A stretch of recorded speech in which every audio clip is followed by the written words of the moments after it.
بسم الله الرحمن الرحیم. زه ملمزیب شینواری تاسو سره یو نوی ویلاګ کې موږ دا مهال کابل کې یو شکردرې ته په چکر روان یو. ملګري هم راغلي دي په خیر او یو چکر وو شارټ ټریپ ته راځئ موږ سره اوسئ. دوستانو دا د شکردرې په لار روان یو.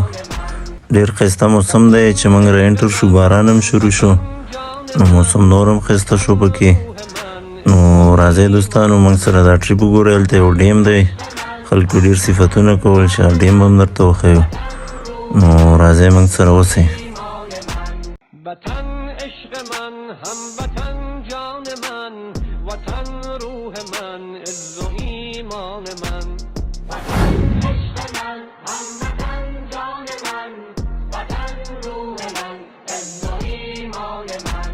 وطن عشق من، هموطن جان من، وطن روح من، عز و ایمان من. وطن عشق من، هموطن جان من، وطن روح من، عز و ایمان من. وطن عشق من، هموطن جان من، وطن روح من، عز و ایمان من. وطن عشق من، هموطن جان من، وطن روح من، عز و ایمان من. وطن عشق من، هموطن جان من، وطن روح من، عز و ایمان من.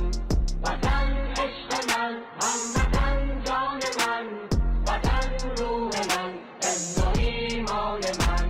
وطن عشق من، هموطن جان من، وطن روح من، عز و ایمان من.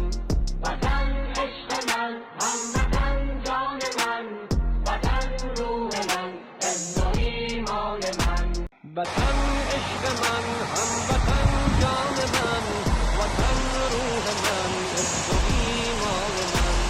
وطن عشق من، هموطن جان من، وطن روح من. دا د دوستانو په خیر سره شکردرې ډیم ته راورسېدو. شرشرارم تاسو وکته، ډېر ښایسته منظره ده. هوا ډېره زیاته یخه ده. کابل کې ډېر لنډ ځای و، موږ ډېر زیات خوشحاله شو. موسم ډېر زیات یخ و پکې او ډېر ښایسته ډیم دی، ډېر غټ اوبه دي پکې او ډېر ښایسته خوند هم تر واخیسته. دا ریاض علي دی او رمضان حیدر دی، ریحان خان دی. دا په چکر راغلي وو کابل ته ډېر وخت بعد.